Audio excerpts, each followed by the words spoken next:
Hi, everybody.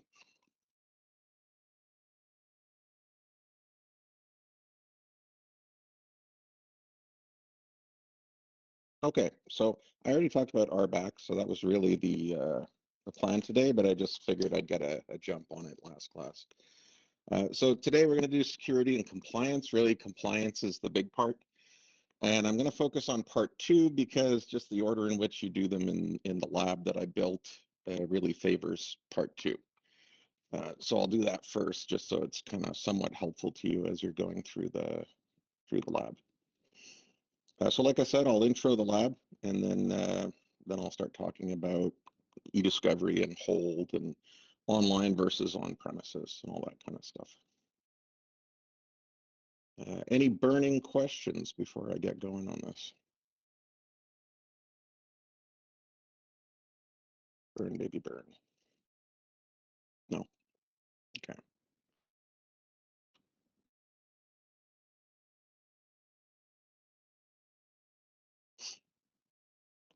Okay, so let's start with the lab here. So this is the online exchange. So if you've done assignment 4, you'll be in a position to be able to start on this one. Because assignment 4, if you'll remember, we just kind of set up some basic trial, a trial evaluation of online exchange. Had you import a couple of accounts and kind of register a device and all that kind of stuff, just kind of kicking the wheels of Azure in general. Today we're going to focus more on online exchange, but there's actually different admin portals you have to go to. So the main difference between on-premises and online exchange is that on-premises EAC is where you can do the bulk of the stuff, right? There's a little bit less of a focus on using scripting in online exchange. You can do it, but it's not as necessary. But like that 5% that you need with on-premises exchange, they've got that all covered. You could do it with both if you wanted to. But most people really just work a lot with the admin portals. So there's some primary admin portals you have to worry about. There's Azure AD, which is just what they call Entra ID, right? And that's kind of like your domain controller in a way. That's where you go to manage your users, right? Then you have MS365, which is the trial that you're actually working with, and that's where you can activate licenses and things like that. And then there's online exchange itself, the exchange portal, and that's where you can manage mailboxes. And so you're hopping around between those. There's a fourth one called compliance, and that's really what the focus of the lab is. Not focus, but it certainly goes through there. All of those components, except for the Entra ID, all of those are really collapsed into EAC when you're on-prem, okay? And then Microsoft's kind of just blown it out all over the place when you get to Azure. So they're by far not the only admin portals that you have available to you there. Those are just the ones that we're going to use, okay? So what I want to do is play around with retention policies. That's part of compliance. Putting hold on mailboxes, that's part of compliance as well. I'm going to introduce you to Mailtips, which exists in on-premises in a bit more of a robust form, but you can do it in online exchange as well. Managing permissions on mailboxes so that you can grant other people the ability to interact with your mailbox. At least the administrator can do that. So we'll play around with that a little bit, and then adding people into RBAC roles and seeing how certain roles allow us to do certain things. We've already played with that a little bit. We're just going to do that in online exchange instead. And then migrating mailboxes, we're going to do a little bit of importing, a little bit of exporting, okay, which is a different beast a little bit different than what we've done with the on-premises stuff. So it does take a little bit getting used to. This will probably be what takes you the most time, perhaps, out of all of these. Okay, it's a bit of a hurry up and wait affair, migrating the mailboxes. So I'm going to have you import one new user and populate it with data, and then we'll play around with that data a little bit. So you really don't need much here. You just need your Windows 10 VM that can connect to the internet. Save all your passwords in there and then connect to Azure from there. Make sure you have internet access. That's pretty much what we require. Okay. So, just the high-level overview. We're going to just take care of some details around what's the term, MFA, so multi-factor authentication. Ideally you don't want to be bothered to install authenticator apps for every single user, so we disable that, and we just you got a couple of weeks where it won't force you to use to register any kind of phone numbers or anything like that. But what I did when I was doing this was I pointed all of my accounts to the same phone number, my cell phone, and I would just use that for verification codes with SMS. And I didn't use the Authenticator app at all, except for my admin account. So I kind of guide you through that a little bit. We kind of carve out an exception for password resets so that users can reset their own passwords, except for Victorina, okay? Just to show that that's something that you could do. And then we join the Windows 10 VM to Azure AD. And that way they can log into the machine using their credentials from Azure, okay? So I just have one proof of concept, show that you've connected it up and show that you can log in as Jim White, Then we play with roles a little bit. And then I have you create a custom mailbox import export role, and I have you add your account to that so that you can actually import user data. And then we create a new user called John Griffith, and I point you out to do a little bit of research on your own. So this can take a little while. And it's not just taking a while because you have to research. It can take a while because Azure itself, they actually advertise that when we're going to make changes and import John's PST, it can take about 24 hours for the import rights to actually be granted. So even though you configure it, it may take up to a day. It could also take 5 minutes. So be prepared at this point in the lab to actually maybe walk away and just, let Azure do its thing. In my case, it took probably an hour or so. It wasn't 5 minutes for sure. But I've heard different things about it. It can be fast or not. So don't be too surprised if it's not working right away. Okay. But then I have you log into John's account, verify that all of his mail is there. So you do the import, and I just have you show all of his files with attachments essentially. And then we start dealing with what's it called? Compliance details, right? So we grant access to Victorina to have control over John's mailbox so she can see everything and do everything as him. We also put a legal hold on his account, so anything he deletes doesn't actually get deleted. And we put a little advertisement in there, which kind of just shows, it kind of alerts him, but not in a very obvious way. But it does alert him that he's on hold, that basically his data is being preserved, and whatever he does, it's still going to be preserved. So if he goes in at this point and he deletes all of his files, they'll look like they're deleted to him, but they're still going to be there. And then we can do things like searches, and that's the next part, where we go into discovery management, and we grant ourselves the ability to perform searches on mailboxes, and then we actually do a search on his. So we're going to search for a keyword skeleton, because that shows up in his data, and then just see what results we get. And so this can also take a little bit of time to wrap your head around it. This will be the second potential delay. So build that into your, into your planning for it. Don't think that you're going to hammer it out in a single day.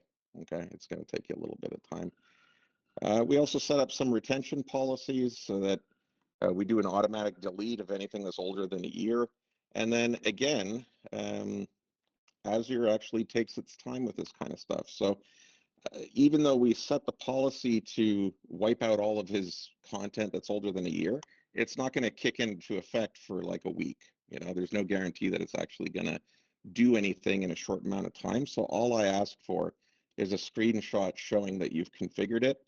I didn't want to have anybody wait around for it to actually kick into place, you know. And then we just do a cleanup. So we make sure that we disable any licenses that we've activated so that we're not going to incur any charges. And I think for quiz 4, I'm not even going to use Azure, even though I was thinking I might do so. I just want to make sure, you know, we've done our proof of concept. Everything seems to be okay. I don't want anybody to take a hit down the road. So I'll give you a quiz on something else, probably some client-based quiz. I'll figure that out, you know, in the next couple of weeks. But I would say in terms of cleanup, make sure that you unassign all your licenses and then delete your Azure accounts except for your main one. And then you can make a decision whether you want to actually continue the trial for an extra month or if you just want to shut the whole thing down. Okay. So you got a couple of weeks for this. And I have a few links in terms of research for you to do. If you're feeling a little bit stuck, there's a particular tool that you need to use to copy up the PST. It's called AZ Copy. You'll want to download that and make sure that you can connect to your Azure blob storage to upload the PST, because that's the only way we can import it. There's no shares or anything like that, just blob storage. Okay. So do look at the links if you're feeling a little stuck or if you're following some of the details and you know it's not really making a lot of sense to you. Those were the links that I followed and they helped me out. Okay. Now, in terms of what you have to submit, well, here's a rubric that's pretty straightforward. It's worth 60 points total. You know, the lab is worth 20%, so I'm just going to take that mark divided by 3, and that'll be your percentage mark, right? And then in terms of what the deliverables will look like approximately, I got the sample submission here as you're used to. I haven't scripted anything for this because it's still a little too new for me to really trust it that much. So this is all going to be screenshots, okay? But this will give you an idea of what things should look like. We got some rule group stuff. You know, we got the John Griffith account. We've imported a bunch of the data. You know, we've set up a hold on his system, telling him don't even think about deleting anything, et cetera, right? I do have you use free kernel PST viewer at some point, because after we do a search on his data, then we actually want to download the PST of it, and I want to see proof that you managed to extract that out of Azure and onto a system where we can open it with kernel PST viewer. Okay. This is just retention policies. And then at the very end, there's deleting all the licenses. I don't actually have a screenshot for that because I'm still using them. But, you know, it should look very much like the first image, essentially, except that there will be no licenses except for your own account, you know. So I kind of refer you to this one, but basically it just should be a different license configuration. That's all.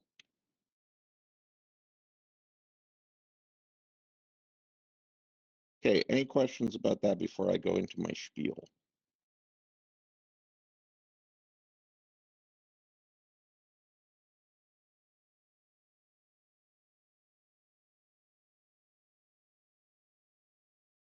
Okay, let's do this thing. Okay, so I'm doing security and compliant features, part B, because it's the most relevant right now. We did RBAC before, so hopefully that's not really a point of confusion at this point. And so this is all about really, like there's two sections. There's IRM licensing, which we're not going to worry about as much, given that we're using cloud-based Exchange. But there's also the e-discovery, and that's what we are going to focus on. So I kind of talk here about IRM licensing. That is something you have to turn on if you're doing on-premises Exchange, because if you don't have this in place, then legal hold and e-discovery don't function, right? But if you're using an E5 license, as we are in assignment 4 and in lab 2, that's already got all of this enabled. That's, you're paying extra for those features, okay? And so they're already there. We can use them, okay? I'll talk about transport rules a little bit, but the way that it's primarily going to show up is in mail tips, which will show up in the lab, but I'll kind of explain how that's working. And talking about in-place hold for mailboxes and legal hold for e-discovery. We'll focus on legal hold for e-discovery, okay? Okay, so legal hold. This is all about, it's really a compliance feature, and it's something that companies need when they're dealing with litigation, right? And that might be a case with a disaffected employee, but it could also be a lawsuit or criminal investigation, as with Enron, right? So it's a premium feature on on-premises exchange, and you pay extra per user if you're enabling this, in online exchange. But what it lets you do is to perform advanced search on all mailboxes, to perform holds or to place holds on user data, so that if they delete things, they're still kept. So that if you get something like a court order that's saying we want information about, this particular, there's a warrant that says do a query of all your mail for these particular search terms, right? Then you could do that with e-discovery. Okay? So until somebody actually asks you to do this, you don't necessarily have to turn on this feature. But if a court does compel you, you might have to pay extra to get it turned on. So you either have to upgrade the relevant accounts so that they can do this, or you have to turn it on for everybody. Okay? Now, it's more than just that. So you're paying extra for the extra licensing, but you also need to set up an account that has the appropriate rights. So the fact that I'm an exchange administrator doesn't mean that I can do e-discovery. And in fact, it's not really intended for regular admins to do e-discovery. It's usually a lawyer who would do something like this. And so there's role groups that you can add users to, which will let them do e-discovery, but they're empty. Nobody's a part of them out of the box, okay? So you need to set up an account which has the appropriate rights. And that's what we'll do in the lab as well. So we'll grant our admin account those rights. We're not going to bring in a lawyer. But it's usually assigned to somebody in the legal department, not a technical person. The technical person drops them in that role, they do their work, and then the technical person takes them out of that role. Okay? And so all of this on-prem is part of information rights management. And so if you remember from 2515, we did ADRMS, that was Rights Management Services. This is part of that same set of tools, okay? The difference is that they make you pay for this part of it. So to integrate it with Exchange, if you want Exchange to be IRM friendly, you got to pay, okay? On the domain side, there's not much you have to do, but on the Exchange side, you do.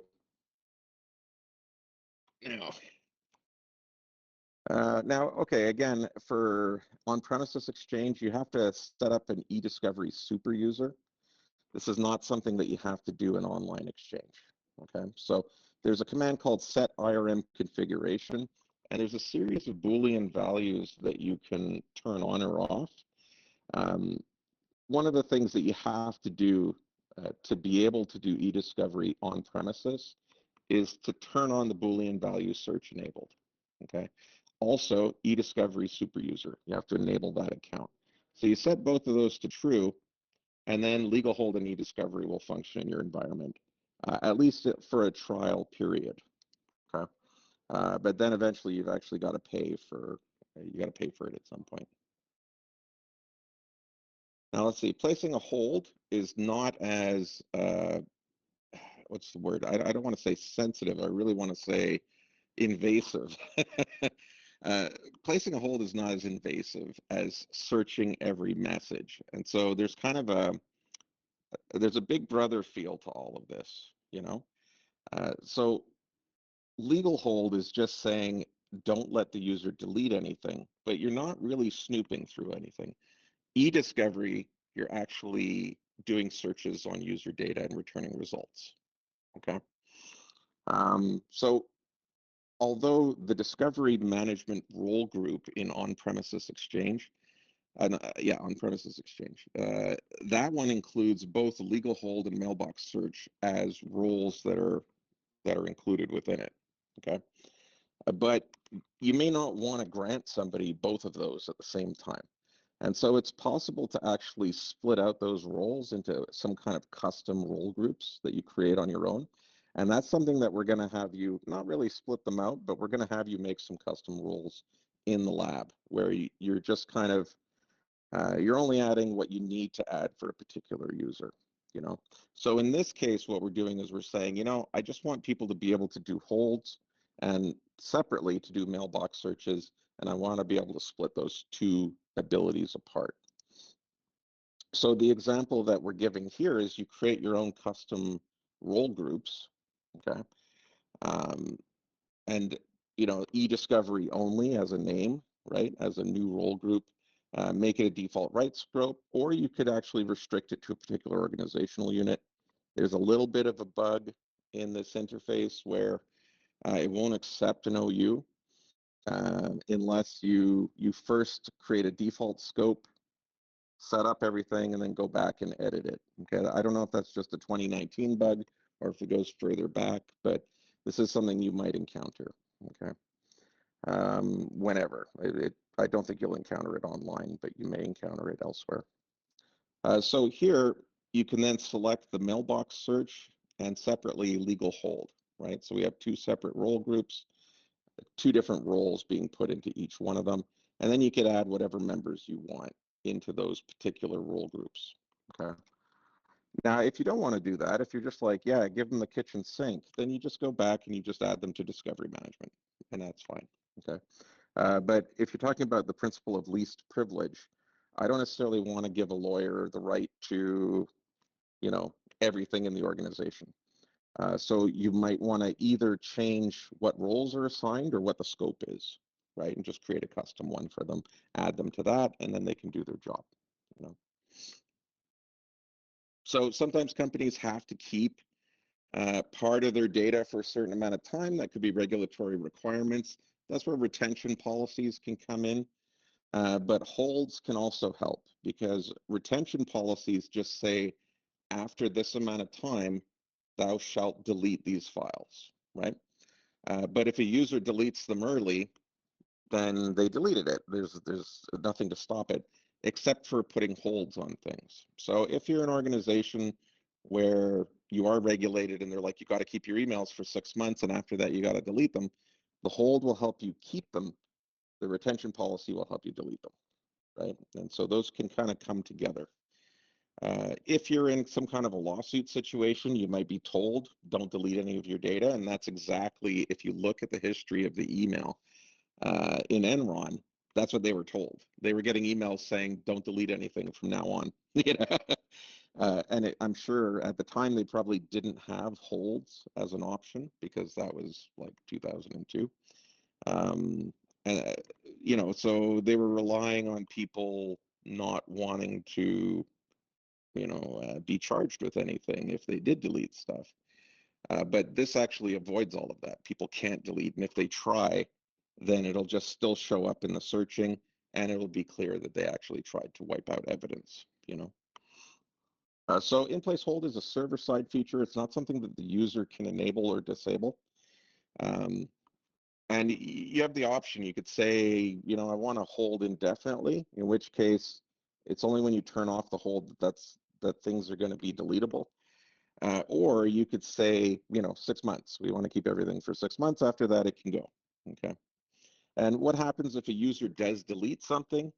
Think of like a hidden recycle bin, So things are stored in a hidden folder called recoverable items. We also call it the dumpster. But really, it's meant to be recoverable items. And that's not visible to the user. They can't actually see that. Okay. That's only on the server side. On premises, you can use an EMS command, so you can create a new hold. specify the mailbox based on the user, right? And then just toggle a Boolean value, in place hold enabled, set it to true. There's more details that you can provide, right? Like you could say the range that you want, things like that. But you can also do this just through EAC, and that'll work as well. And in fact, that's what I would suggest in these kind of circumstances. This is one of those one-off commands that I don't want to commit to memory necessarily, right? You can place a general hold for the user, so it's like I want to save everything, but you can also activate keyword holds so that if any email contains certain keywords or specific date ranges, they're not allowed to delete them, you know, or they're at least preserved anyways. And then you can go and search through them at your leisure later on. Okay. Now in online exchange, you've got to go to the user's mailbox settings in order to turn this all on. Again, you can specify indefinite or for a period of time, and you'll see that as we get into the lab there. But hold on a second. Yeah, it's going to come up in a second. When you enable it for on premises, it's a little bit different versus online exchange. Okay, so online exchange, you go in to the user's mailbox in in online exchange admin portal, you toggle the value of I want to turn on hold, and that's it. It's pretty straightforward. Okay. When you're configuring in-place hold on premises, it's a little more complicated. And the user is not necessarily alerted to the fact that their data is being preserved, okay? You can tell them, that's not the default behavior. And so if you decide, and we decide to turn it on in our particular in lab 2, but if you do decide to turn it on, even then it's not that obvious. You have to go to account settings, and that's where it's actually going to tell you your mailbox, you know, whatever string you decide to put there. So if the user isn't going to their account settings, they're still not going to get a notification that everything's on hold. Okay, so it's a little, you know, legally it's a warning, but it's not one that really makes itself well known to you. And up here, this is where you can put a URL to whatever policy you have, which basically states that you're allowed to do this kind of thing, right? So I have you configure something like that in the lab. Okay. Now, how to enable and configure this in Admin Center? You go to Compliance Management, right? You go in-place eDiscovery and hold, and you have to go and create a new one. This is quite different from online exchange, where you just go to the user and say, place this account on hold. Okay. So you hit on the plus, you specify the mailboxes that you want to include. So you're not having to go mailbox to mailbox, you just list a bunch of them if there's more than one.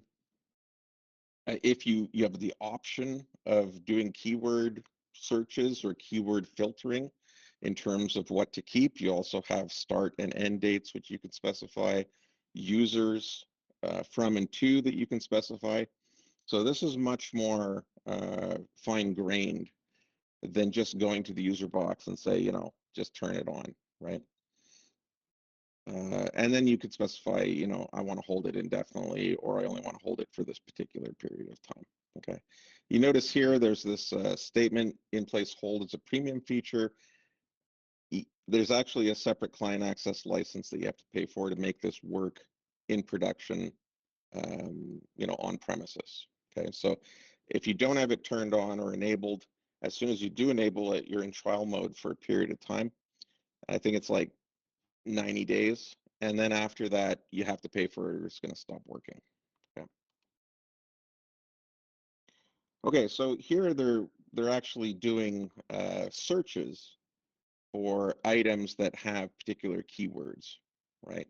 And then they're getting results. And we're going to see an example of that in the compliance portal with online exchange, where we're going to search for skeleton as a keyword. We're going to get a certain number of results. I think we're going to get like 6 of them. And then you have an option in terms of search results where you can either get statistics. You know, in the case of on-premises exchange, you can copy the search results to a Discovery mailbox where you can poke around with it there. So basically, you can access it through Outlook, and then you can rifle through it.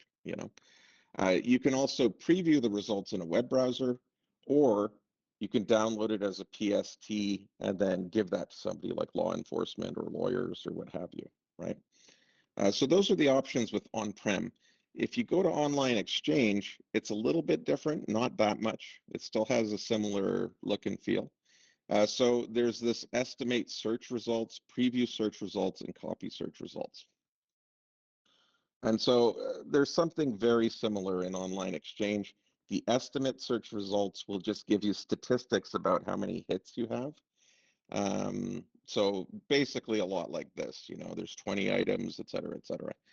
Preview search results is when you can browse through the data, and copy the search results is when you actually export it as a PST, okay? So all of those are options. The estimate search results really doesn't give you that much information. It's more like a higher level view, right? So if you just want to know, are users talking about this particular event, you could put it in as a search for a keyword and see how many hits you're getting. And without identifying anybody, it can tell you whether there's a lot of traffic involved with this particular keyword in it. So if you're privacy conscious, that could be one way to see what's generally going on.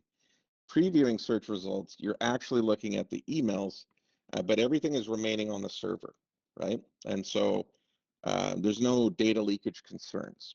But if this is a warrant or something like this, where you have to actually give data to law enforcement or a lawyer or what have you, then you need to copy the search results, and that's where it gets a little bit more complicated. Okay, that's where we have to worry about mailbox import export, PSTs, and whether the data is actually, valid and checking it and all that kind of stuff. So let's see. Yeah, so this is an example of just kind of copying everything to a Discovery search mailbox. And then you can open that mailbox and poke around, like I talked about earlier. So you'll get this link to another mailbox, which you have access to. Okay, you have access to it if you're part of Discovery Management, right? And so this was what it would look like. You just see a folder related to your search terms or whatever it was your search was called. So, unethical behavior or test or hold one. Each of them are going to have their own folder, which you can then open up and poke around, just containing the results of the search. Okay. If you want to do a download, so a PST export, you've got to export it in on-prem. You got to export it to a share, just like we've done before, right? But if you're in online exchange, you basically just download it as a PST. So it's just going to show up in your download folders, okay, through your browser. Okay, so with online exchange, you have that separate admin portal in MS365. To get the results, you need to go there. To be able to request the results, you have to be in the right role groups, okay? So either you need to be an eDiscovery administrators or eDiscovery managers, one of those two, okay, in order to be able to do this. So I have you go into eDiscovery administrators, and then within that, you have very similar abilities as you have with on-prem. You can view the statistics, which is actually not that useful. Preview the results with the browser or download as a PST. You don't have a Discovery mailbox that you go to, okay? And then finally, there's also something called journaled IRM protected messages. This is another way of preserving data. It's not legal hold, but it does still preserve copies of a mailbox's data, okay? So every email that comes into or leaves the organization, it could be the mailbox, could be the entire organization, so everybody is copied to a separate mailbox and just kind of shunted away.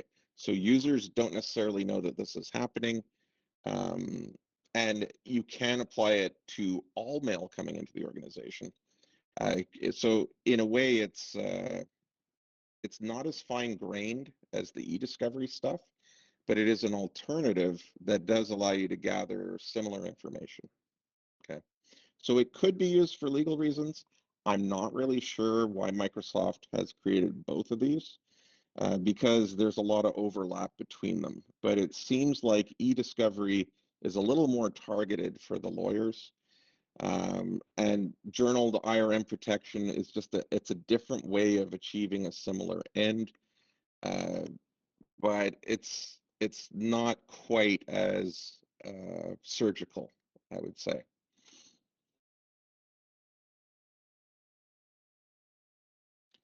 Let's see. So here's an example. So you could do this just as well, but if you get like a warrant or something, they'll tell you what they want. So if they're asking for, a journal copy, then that's what you would have to set up. And if they're asking for an in-place hold, then that's what you should be doing, right?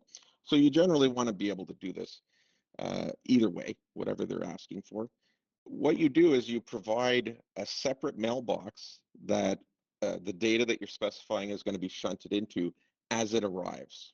Okay, so this is more about a transport level interruption, where kind of like antivirus scanning or spam detection, where as email is coming in, it's going to look and it's going to say, is it for this person? Yeah, okay, I'm going to shunt it off here and I'm going to deliver it to them as well, you know?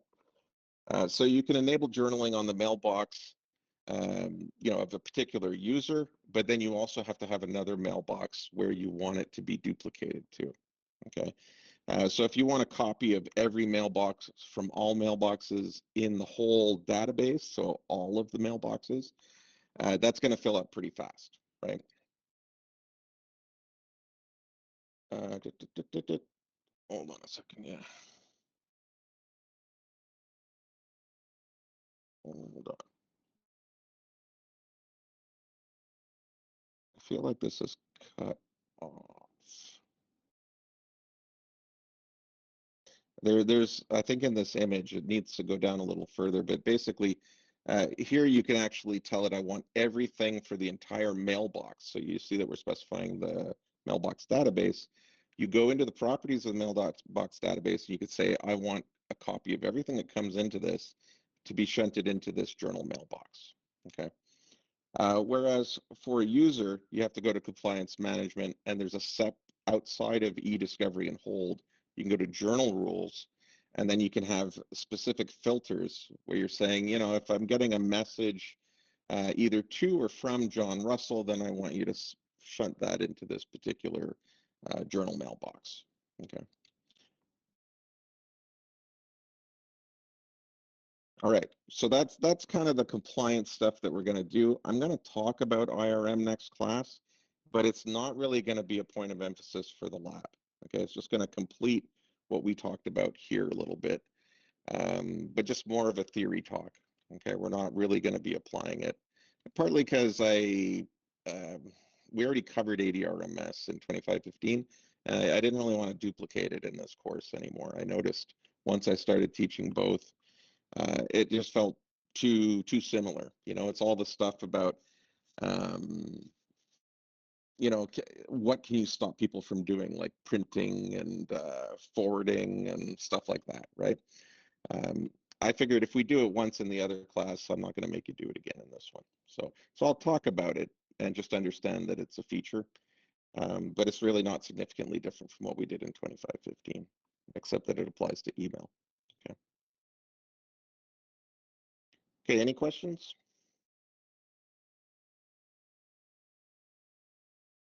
from any of the Sammys? Sammy Cones. Okay, I'll let you guys go then.